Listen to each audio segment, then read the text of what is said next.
Welcome to the Be a Paid Speaker Now podcast. I'm your host and speaking coach, Deborah Deras, known as the top Latina peak performance speaker.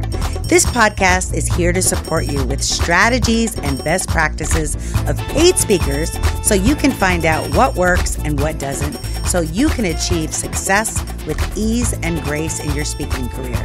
Enjoy the show. Are you a speaker, coach, or consultant and need support with marketing your digital courses and programs? Does doing your newsletter and all of the back-end website updating drive you crazy? Not to worry, I have a great resource for you. Enrich Digital. She helps you eliminate all of the technology overwhelm by doing it for you. Isn't that fantastic? If you want more information, go to enrichdigital.com to meet the tech goddess. Ooh la la, we love a tech goddess. Welcome back. This is Deborah Deras, and we are going to have an amazing show because one of my mentors, one of my inspirations here from my favorite place that I love to be, Miami. But before we get started with this great show, I want to remind you that I have created a free webinar to help you to be a paid speaker now. You could grab it at deborahderas.com/speak now. And if you're looking to book a speaker on peak performance for any of your events, you can also go to my website at deborahderas.com. Now, without any further ado, let me introduce you to one of my mentors that I love and adore. His name is Carlos Canseco. He was born in Cuba and he lives in Miami, my favorite place. He's the father of an amazing son, who's my friend, named Marcos, and he is a very, very successful entrepreneur. He has a bachelor's in business administration. That always helps. He was the former vice president of Bank of America. You may have heard of it. He was the district manager for ADP and is a consummate world traveler. When you go to his Instagram, you will be jealous. Why? Because he's gone to 157 hard rocks, 93 countries, 50 states, 19 cruises, 7 wonders of the world on 6 continents. He says his office is anywhere that they have Wi-Fi. And his goal in life is to visit all the countries with his family. He's always bringing his mom and son. He's so sweet. And making a difference in other people's lives while he's doing it. Please help me welcome my friend and mentor, Carlos. Woo-hoo. Wow, thank you so much, Deborah. Can you hear me okay? Yes, I miss you. Big hug. I want to have you next time right next to me in the studio, okay? Next time when you come to Los Angeles, we're going to do another podcast. We're going to get you live in person. Yes. Thank you so much for having me here. It's such an honor. When you reach out to me, I'm like, what? Are you kidding? You were just sharing a stage with Kris Jenner and all these big celebrities, and now you're interviewing me. It's amazing. Thank you so much for this opportunity. And one of these days, I'm going to interview you too. Yeah, you're just so inspirational. Just ever since I met you, just who you are as a person. That is about caring about people, that is about transforming people's lives, that is about empowering people. And I think that's really the core of every successful business, is that they have a purpose that's bigger than themselves. And you have such an amazing story. Can you tell the listeners how you came from beautiful Cuba to Miami and started yourself as a successful entrepreneur? Of course. Well, actually, yes, I was born in Cuba. I lived there until the age of 18, very humble, actually, very, very poor, even though my father was an engineer, my mom was a judge, an attorney. Over there in Cuba, the average salary is like $3-4 a month. Imagine, a month. So I grew up very poor, and I was like, man, I had to do something else. I want to provide for my family. I want to, and I used to look at the movies and I'd be like, wow, the world's so different than here. So at the age of 18, because my dad was born in Spain, I was able to get the Spanish citizenship, and I was able to go to Spain. And I know you mentioned that I have visited 157 Hard Rock cafes. And one of the reasons I love that place so much is because it was actually the first restaurant. Like, I actually sat down and I was so inspired by all the celebrities there, the guitars. Their logo is love all, serve all, be kind. save the planet. So I'm I like, didn't man, I know love this. that. Yeah, I love this. And at that time, I saw that they were in over 100 countries. I'm like, I didn't even know there were more than 100 countries, you know? They just had internet for the first time just 2 years ago. So we didn't have internet. We were not allowed to watch American movies. You know, it's a communist country for over 60 years. So Wow. when I got to Spain, it was crazy. It was amazing. I got there to live with my brother. My mom moved there too. So I was in Spain from 18 to 21. And at 21, I remember I came here on vacation. I remember it was right after September 11th, you know, when the Twin Towers, 21, it was in 2001. So I remember I came here and people in Spain were telling me, you're crazy, you're going in the worst time, and all the opposite. When I got here on September 18th, I remember seeing people so united with their flags, everybody like together. I'm like, man, I love this. I get goosebumps talking about it. And I remember seeing my cousins. They are about the same age, already driving these nice cars and living by themselves. And I'm like, this is the country that I want to live. I remember listening to an interview from Antonio Banderas and Penelope Cruz that they're from Spain, and they were saying that Spain is to live, United States is to, how you say, like to get ahead, you know, like to make it happen. It's the land of opportunities. And that stayed in my head. I'm like, you know what? Spain is beautiful, but I need to come back to the United States. So I went back to Spain, and I had so much debt back there, and I started like working like crazy. I was already going to school from 8 in the morning to 2 p.m. or so. And then I used to work at a furniture store from 3 p.m. to 11 p.m. And I'm like, what can I do? There's not enough time. So what I did is from 11:30 to 3 in the morning, I would work at a Burger King, because it was a Burger King that it was open until 3 in the morning. And I was working at a Burger King until I was able to save enough money to buy a plane ticket for my mom and myself. Wow.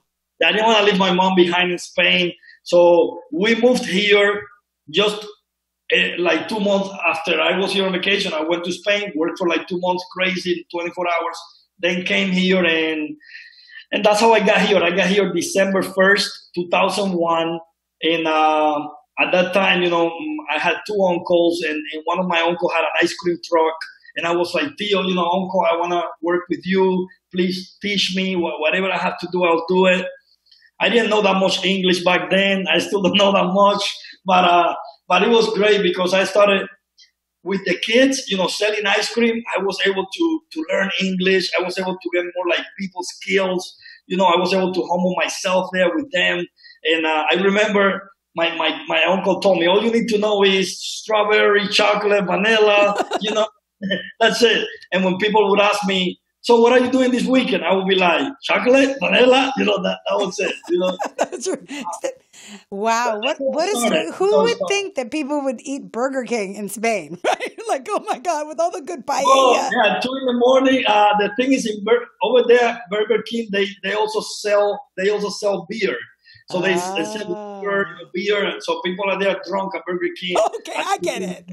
I get it now. I mean, wow, what a story. Your work ethic has always been something that really inspires me. And when you got here and you got into the corporate market, how did you realize that entrepreneurship was for you and that was the lifestyle that you preferred? Well, I remember, you know, it got crazy. You know, I always dreamed since I was a little boy. I always dreamed with being very successful and wearing a suit and having a cell phone and an assistant. I always wanted that. And once I got to that position, you know, as a vice president for a bank, I had so many like 23 offices under me. Always number one. I realized one day I was like crying by myself. I said, man, I'm working over 100 hours a week. My marriage is a mess. You know, I actually got divorced. I missed the first 5 years of my son, Marcos, that you know. And basically, I'm like, this is what I always wanted. And now that I reached it, I'm miserable. You know, I cannot go to Marcos' basketball games. I can never pick him up at school. Never. I forget about traveling. We only had like 2 weeks of vacation. So thank God one day, my own doctor, because I was in so many prescription medications, like so many, like from depression, for sleeping, for everything. He's like, hey, Carlos, have you have you heard of these Jews? Like, so that's how I started. I got involved in network marketing through my doctor because I started taking this natural stuff. It's everything natural, and then not only I started feeling better with my body, with sleeping better, but I started surrounding myself with a lot of people more successful than me, people that were traveling all the time. I started like, man, how do you do it? They were happy. They were not miserable like me. So I started like looking at the people that were above me. Like I was already a vice president. I'm like, let me see who's above me. It was senior vice president, and I used to look at them. They were already on the fourth divorce. They were in counseling. They were taking the same medications I was taking. Wow. And then I was looking at these network marketers, like these entrepreneurs, and they were always like in shorts, a hat, traveling. I'm like, what are they doing? Right. Is all this legal? I'm asking like, what are you doing? No, we're just selling juice and vitamins. And I'm like, vitamins? Are you sure? I'm thinking it's illegal. What are they putting in that juice that these people are so happy, right? So yeah, that was in 2011, and I know you and me, we spoke before about the number 11. Yes. I came here on vacation, like I came here in 2001. In 2011, I got involved in network marketing. I was born in November 11. My son was born in November. Me too, Fred. Yes. I live now, most of my apartments has 11. It's crazy, the number 11. Whatever that means, it means something, it follows me. So 11 means that you're living your life's synchronicity according to the divine path of God. There you go. It's oneness. It's like you're one with the one, which is the infinite source. I started when my doctor told me that was January 11th, 2011. What? So 11. Oh my God. I follow him, and I started taking that juice, and I started following all these leaders. And then I said, you know what? Corporate America, is what I always dream. And if that's your dream, to the people listening to us, okay, do it. But I'd rather the freedom of traveling from anywhere around the world with Wi-Fi. Like you mentioned, I've been to 93 countries. I've taken my son Marcos to 76, my parents to over 40 countries. And every country we go to, we build a lot of memories. I don't have anything against school teachers, but my son is learning more from tour guides. He's always sitting in the front with the tour guides and listening to them. He asks them so many questions. So that's what I want. My goal is really inspire all the people, show them that me coming from Cuba, with zero, with debt back in Spain, with no English, I was able to, I'm living the American dream, yes. It could happen to anyone. And he is living the American dream. I wish you could show them your apartment with the views of the ocean. And you know how you put something on Instagram about your new apartment comes with a car? What is it, an Austin Martin or something like that? So the real estate agent for that Miami apartment friended me on Facebook. I'm like, they want me to be your neighbor, friend. But one of the things you said that was so powerful was to create your business based on your core values. And you said, my core values is the flexibility and the freedom to be with my family. My core values is the ability to travel and see the world. My core values is my health and vitality. And I think that's so important in the speaking business because as you know, and you make it look so easy, traveling is rough on the body and tiring. Maybe not for you with your juice, and maybe we need to get on the juice because you never seem tired. But, you need to, as a speaker, when you're thinking about this industry, to, like Carlos did, create your career and your business based on the values that's important to you. Otherwise, your business is going to be like the rat race and you're not going to have time to see your family either. So I think it's really important that you're clear on that. So I know I've been seeing you on social media, getting on stages. I'm like, there he goes, seeing you speak. And I even listened to a YouTube video that you did with you speaking, teaching about social media. Oh yeah, I've been watching you, my friend. Thank you. I see you going to levels that you may not even, you see it too, because we're both on the oneness. But the vision that I have for you as an infinitely and abundantly paid speaker is blowing out of the water. And it all started when I saw you take that stage. What got you on that stage and how was it for you, especially with English being your second language and just being able to impart your knowledge in a small period of time? Yes, yeah, definitely. I'm glad you mentioned that because, yeah, in this, in the network marketing arena, like sometimes they would ask me to speak in front of 4,000, 5,000, 7,000 people, and I was like, Wow. is it in Spanish? That I know in English. I'm like, what are you talking about? I still think in Spanish and I had to translate in English. And then Right. I had all the lights in my face. And, like, I don't know. I guess I just pray right before going on the stage and just be Mm-hmm. like, God, whatever you want me to speak, let's do it. I always get nervous right before and like the first couple of seconds while I'm on the stage. Right. But once I'm talking and I see people engaged and in the edge of their seat and laughing because I made them laugh. Some people start crying because I made them cry. So I like looking at people's reactions and that one after the first couple of seconds I'm like unstoppable. I talk and talk.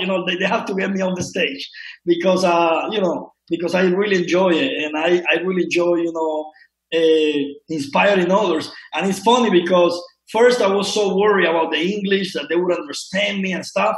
But then because this company that I'm in now is so diverse, we have like Chinese, Spanish, everything.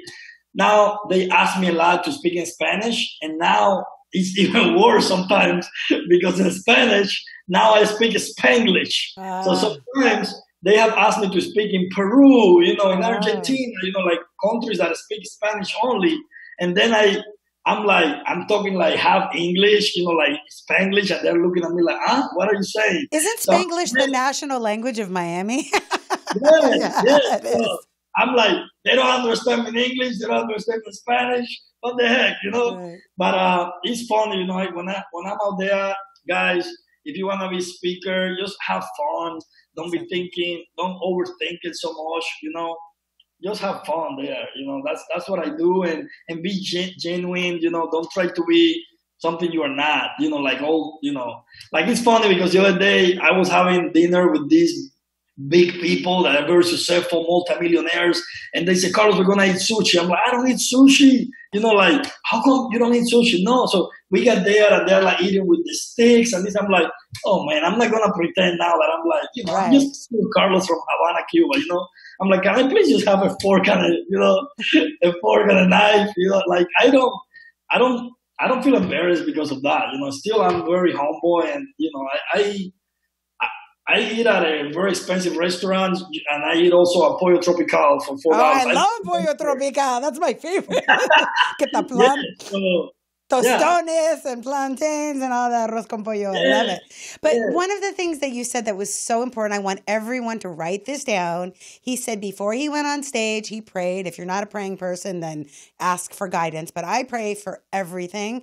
And just so you know, Carlos, after 18 years of being paid to speak, still get nervous. When I spoke at yeah, that conference that you saw me with Chris Jenner, I'm like, oh my God, everybody's a plastic surgeon in the audience. They're all doctors, and I started comparing myself to other speakers and I got a little nervous. And then just like you, when I got on the stage and I surrendered and I remembered to focus on them, not me, that I am the messenger for the message and it is through me and not from me. And then I did what you said is I had fun. And I was like doing hashtag demasiado. I was talking Spanglish with them.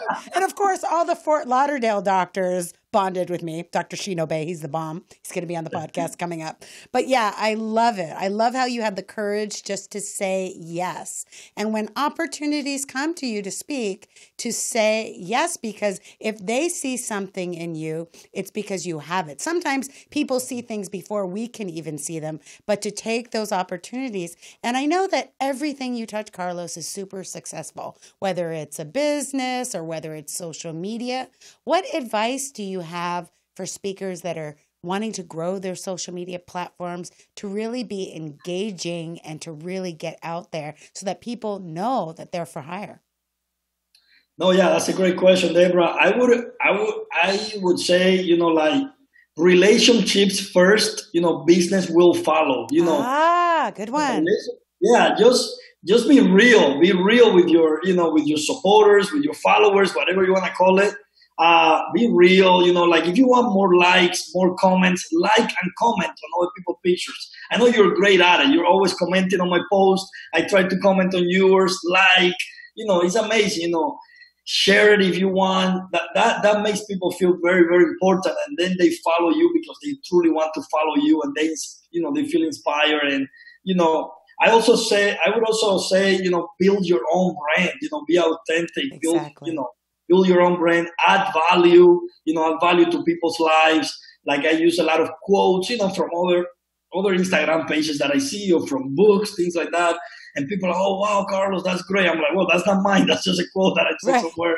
But I share it. And I would also say, track and refine your performance. Like if you're going to post something, post it on purpose and see, also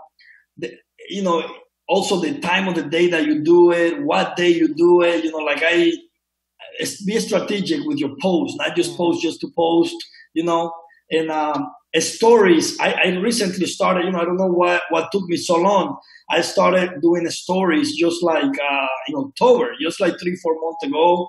And those are amazing because I have gained a lot of followers through stories, because what I do now is, genuinely, I'm at a restaurant that I like. I say, oh, wow, the service here is great, whatever. And I use their whatever, their place. And they usually share it in their page. So I have, yes. Or now I would say, oh, thank you so much, Deborah, for this podcast, and I tag you on it so people start following you and things like that. Like I have gained a lot of followers through doing that, to genuinely thanking people in my stories, and then what they do is they share in their stories, and people are, oh, who's this guy?